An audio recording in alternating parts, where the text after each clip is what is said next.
ਇਹ ਮਾਸ਼ਾਅੱਲਾ ਜੀ ਬੜਾ ਖੂਬਸੂਰਤ ਇਹਨਾਂ ਕੋਲ ਮਾਲ ਹੈ ਤੇ ਮਾਲ ਕਿਸ ਨਸਲ ਦਾ ਵੇ ਤੇ ਕੀ ਇਹਨਾਂ ਦੀ ਸੇਵਾ ਕਰਦੇ ਨੇ ਇਹ ਅਸੀਂ ਜਾਣਨੇ ਆ। ਭਾਈ ਸ਼ਬੀਰ ਹੋਣਾ ਕੋਲ ਬੜਾ ਖੂਬਸੂਰਤ ਹੈ ਤੁਹਾਂ ਮਾਲ ਰੱਖਿਆ ਤੇ ਇੱਕ ਤੋਂ ਵੱਧ ਕੇ ਇੱਕ ਦਾਣਾ ਤੁਹਾਡੇ ਕੋਲ ਅੱਲਾ ਸੋਹਣੇ ਦਾ ਮਾਲ ਹੈ ਬਹੁਤ ਭਾਈ। ਉਸ ਤੋਂ ਇਲਾਵਾ ਸਾਡੇ ਦੋਸਤਾਂ ਨੂੰ ਇਹ ਦੱਸੋ ਕਿ ਇਹਨਾਂ ਜਾਨਵਰਾਂ ਦੇ ਪਾਲਣ ਦਾ ਕੀ ਜ਼ਿਆਦਾ ਹੋਏ ਫਿਰ ਵੇਚ ਵੀ ਲਈਦਾ ਤੇ ਇਹਨਾਂ ਦਾ ਬੱਕਰੀਆਂ ਦਾ ਦੁੱਧ ਜਿਹੜਾ ਨਾ ਸਾਰਿਆਂ ਤੋਂ ਮਹਿੰਗਾ ਹੈ, ਸਮਝ ਆਈ ਜੀ ਜੀ 220 ਰੁਪਏ ਕਿਲੋ ਪਿਆ ਵਿਕਦਾ, 300 ਤੋਂ ਵੀ ਪਿਆ ਵਿਕਦਾ ਇੱਥੇ ਝੁੰਡੇ। ਹਾਂਜੀ ਅੱਛਾ ਇਹ ਦੱਸੋ ਇਹ ਜਿਹੜਾ ਤੁਹਾਡੇ ਕੋਲੋਂ ਇਹ ਟਾਈਗਰ ਹੈ ਜਨਾਬ ਜਿਹਨੂੰ ਸਾਹਣ ਕਹਿੰਦੇ ਨੇ, ਹਾਂਜੀ ਹਾਂਜੀ ਇਹਦੀ ਇਸ ਵੇਲੇ ਕੀਮਤ ਕਿੰਨੀ ਕਰੇ? ਇਹ ਭਾਜੀ ਪਿੱਛੋਂ ਫੈਸਲਾਬਾਦ ਆਇਆ 7 ਲੱਖ ਦਾ। 7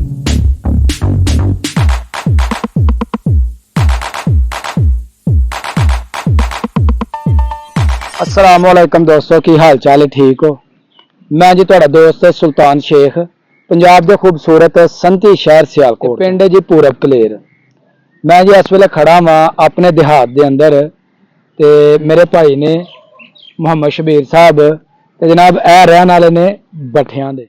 बड़ा खूबसूरत इन्हां कोल माल है ते माल किस नस्ल दा वे ते की इन्हां दी सेवा करदे ने ए असीं जानने आ। भाई शबीर होना कोल ते चलने जनाब उन्हां दे नाल गल करने आ ते उस तो बाद जनाब ए माशाअल्लाह बड़ा खूबसूरत इन्हां कोल बकरा वे ब्रीडर जनाब। ते भाई शबीर साहब दा अंदाजन वजन कितना होएगा? अंदाजन वजन होना कोई 100 किलो भाजी दा माशाअल्लाह।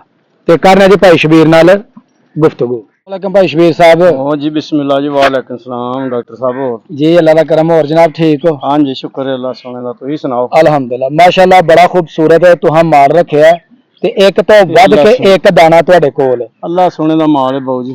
ए दसो साडे नाज़रीन नु कि ए जेड़े तुसां माल रखिया बकरियां बकरे ए किस किस नस्ल ये सर अंबरसरी बीतल ने सारियां जी जी।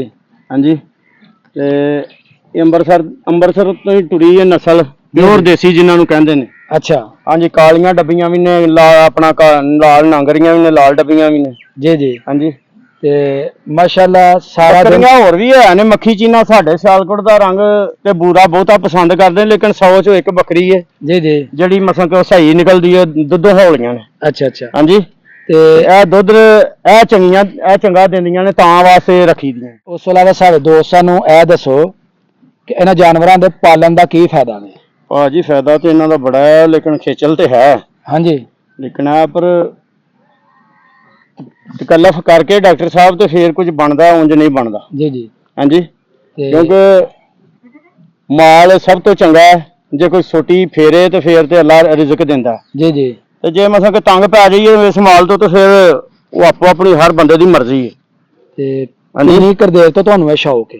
ਇਹ ਜਨਾਬ ਸਾਨੂੰ ਬਚਪਨ ਤੋਂ ਸ਼ੌਕ ਹੈ, ਸਾਡਾ ਪਿਓ ਦਾਦਾ ਵੀ ਕਰਦਾ ਰਿਹਾ। ਜੀ ਜੀ ਤੇ ਔਰ ਵੇਖੋ ਮੈਂ ਏਡੀਆਂ ਏਡੀਆਂ ਮਹਿੰਗੀਆਂ ਬੱਕਰੀਆਂ ਲਿਆਉਣਾ। ਹਾਂਜੀ 2.5 ਲੱਖ 3 ਲੱਖ ਦੀ ਇੱਕ ਬੱਕਰੀ। ਹਾਂਜੀ 2 ਲੱਖ ਦੀ, 1.5 ਲੱਖ ਦੀ, 2.5 ਲੱਖ ਦੀ।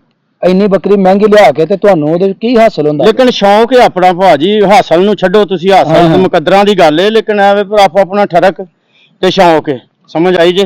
ਤੇ ਇਹ ਵੇਖੋ ਕਿ ਸਿਰਫ ਠਰਕ ਹੈ, ਹੋਰ ਮੈਂ ਮਹਿੰਗੀਆਂ ਗਾਈਆਂ ਵੀ ਰੱਖ ਸਕਣਾ। ਜੀ ਜੀ ਸਮਝ ਆਈ ਜੇ? ਤੇ ਮਹਿੰਗਾਈ ਵੀ ਰੱਖ ਸਕਣਾ, ਲੇਕਿਨ ਮੇਰਾ ਦਿਲ ਨਹੀਂ ਮੰਨਦਾ, ਮੈਨੂੰ ਇਹਨਾਂ ਦਾ ਠਰਕ। ਕੀ ਬਾਤ, ਬੜਾ ਸੋਹਣਾ ਸ਼ੌਕ ਹੈ ਨਬੀ ਪਾਕ ਸੱਲੱਲਾਹੁ ਅਲੈਹਿ ਵਸੱਲਮ ਦੀ। ਹਾਂਜੀ ਸੁਨਨਤ ਹੈ ਆਪ ਸੱਲੱਲਾਹੁ ਨੇ ਬੜੀਆਂ ਬੱਕਰੀਆਂ। ਹੋਰ ਗੱਲ ਕੋਈ ਨਹੀਂ।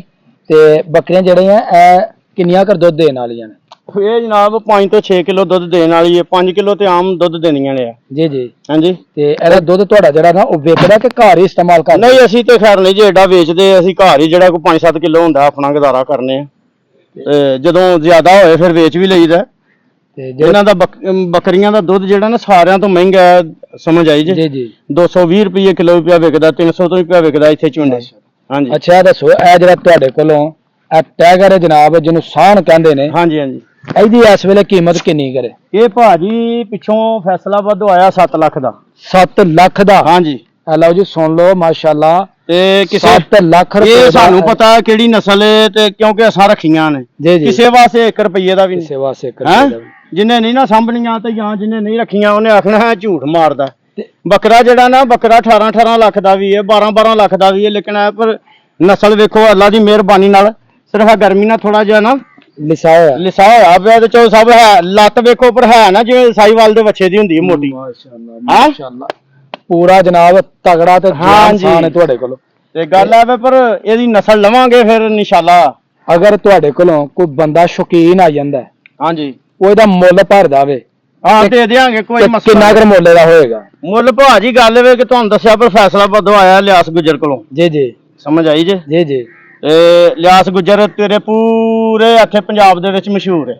ਜੀ ਜੀ ਹਾਂਜੀ, ਉੱਥੋਂ ਆਇਆ ਹੈ ਤੇ ਉਹ ਠਰਕੀ ਗੁੱਜਰ ਹੈ, ਬੱਕਰੀਆਂ ਦਾ ਚ ਸਭ ਇੱਕ ਤੋਂ ਇੱਕ ਵਾਧੇ ਉਹਦੇ ਕੋਲ। ਤੇ ਕੀ ਇਹਦਾ ਰੇਟ ਅਗਰ ਕੋਈ ਭਰਦਾ ਤੇ ਕੀ ਰੇਟ ਲਾਓਗੇ ਇਹਦਾ? ਭਾਜੀ ਤੁਹਾਨੂੰ ਦੱਸਿਆ ਵਾ ਪਿੱਛੋਂ 7 ਲੱਖ ਦਾ ਆਇਆ, ਵੇਖੋ ਹੁਣ ਯਾਨੀ ਕਿਸੇ ਨੇ ਕੁਝ ਦੇ ਕੇ ਖੜਨਾ, ਯਾਨੀ ਤਕਰੀਬ ਕੋਈ 7.5-8 ਲੱਖ ਦੇ ਹਾਂਜੀ। ਕਿਸੇ ਨੂੰ ਦੋਗੇ? ਹਾਂ ਮਾਸ਼ਾਅੱਲਾ, ਬੱਕਰਿਆਂ ਦਾ ਵੇਖੋ ਨਾ, ਲੰਬਾਈ ਵੇਖੋ ਬੱਕਰੀ ਮਾਸ਼ਾਅੱਲਾ ਜੀ, ਤਕਰੀਬਨ ਹਾਂਜੀ। ਕੰਮ ਦਾ ਕੰਮ ਨਸਲ ਵੇਖੋ ਕੋਈ 4 ਫੁੱਟ ਜਿਹੜੀ ਨਾ ਐਸ ਬੱਕਰੇ ਦੇ ਬਹੁਤੀ ਹੈ, ਇਹ ਬਹੁਤੀ। ਜਨਾਬ ਮਾਸ਼ਾਅੱਲਾ ਲੰਬਾਈ ਹੈ, ਬਿਲਕੁਲ ਹਾਂਜੀ। ਜੀ। ਕਿਉਂਕਿ ਉਹ ਇੰਚੀ ਟੇਪ ਨਾਲ ਮਿਣਦੇ ਨੇ। ਹਾਂਜੀ ਹਾਂਜੀ ਸਾਡੇ ਕੋਲ ਤੇ ਹੈ ਨਹੀਂ ਡਾਕਟਰ ਸਾਹਿਬ, ਨਾ ਆਹ ਕਦੇ ਮਿਣੇ ਹੀ ਹੈ। ਮਾਸ਼ਾਅੱਲਾ ਜੀ, ਜਿਸ ਹਾਂ। ਦੋਸਤ ਨੇ ਜਨਾਬ ਇਸ ਸਾਨ ਬੱਕਰੇ ਨੂੰ ਈਦ ਵਾਸਤੇ ਖਰੀਦਣਾ ਵੇ ਜਾਂ ਉਸ ਤੋਂ ਇਲਾਵਾ ਸ਼ੌਕ ਵਾਸਤੇ ਖਰੀਦਣਾ ਵੇ, ਤੇ ਅਸੀਂ ਜਨਾਬ ਵੀਡੀਓ ਦੇ ਵਿੱਚ ਨੰਬਰ ਦੇ ਦਾਂਗੇ ਤੇ ਉਸ ਨੰਬਰ ਤੋਂ ਜਨਾਬ ਰਾਬਤਾ ਕਰਕੇ ਤੁਸੀਂ ਇਸ ਬੱਕਰੇ ਨੂੰ ਖਰੀਦ ਸਕਦੇ ਹੋ। ਤੇ ਇਹਦੇ ਨਾਲ ਹੀ ਜੀ ਸਾਡੀ ਅੱਜ ਦੀ ਵੀਡੀਓ ਹੋ ਗਈ ਹੈ ਮੁਕੰਮਲ। ਅਗਰ ਵੀਡੀਓ ਲੱਗੇ ਚੰਗੀ ਤੇ ਵੀਡੀਓ ਨੂੰ ਇੱਕ ਲਾਈਕ ਕਰ ਦੇਣਾ, ਤੇ ਜਿਹੜੇ ਦੋਸਤ ਮੇਰੇ ਚੈਨਲ ਤੇ ਨਏ ਨੇ ਉਹ ਜਲਦੀ ਜਲਦੀ ਮੇਰੇ ਚੈਨਲ ਨੂੰ ਸਬਸਕ੍ਰਾਈਬ ਕਰਕੇ ਤੇ ਮੈਨੂੰ ਬਣਾ ਲਓ ਆਪਣਾ ਦੋਸਤ। ਮੈਨੂੰ ਦਿਓ ਇਜਾਜ਼ਤ, ਹਮੇਸ਼ਾ ਖੁਸ਼ ਰਹੋ, ਆਬਾਦ ਰਹੋ। ਅੱਲਾਹ ਹਾਫਿਜ਼।